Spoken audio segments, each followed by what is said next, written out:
Dende a Marea de Vigo alertamos sobre o abandono do patrimonio histórico e cultural de Vigo por parte do goberno local e exiximos medidas efectivas de protección.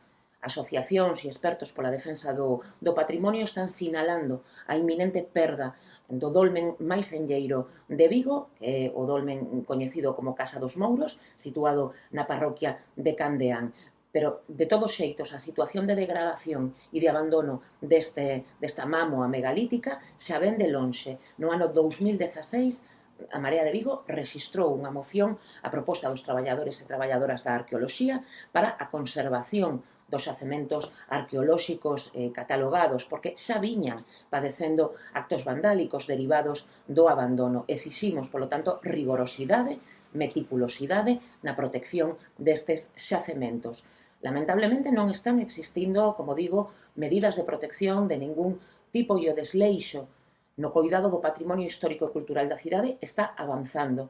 Vivimos unha renuncia ao coidado da nosa memoria para que no seu lugar fique exclusivamente a pegada e o legado do alcalde. E ese é un camiño que ten difícil retorno. O abandono é palpable e vémolo no caso do dolmen da Casa dos Mouros, pero tamén o vemos noutros contextos. Vémolo na ponte sobre o río Lágares, que está situada na travesía da Ponte Romana, entre Balaídos e Portanet, e que leva anos con vallas de obra, porque as varandas da propia ponte están a piques de cair, poden caer. O mesmo acontece no propio Castro, no Monte do Castro, onde hai varandas na parte máis alta que levan máis dun ano sen arranxarse, cun único letreiro en papel plastificado que advirte de non poder apoiarse nesa varanda.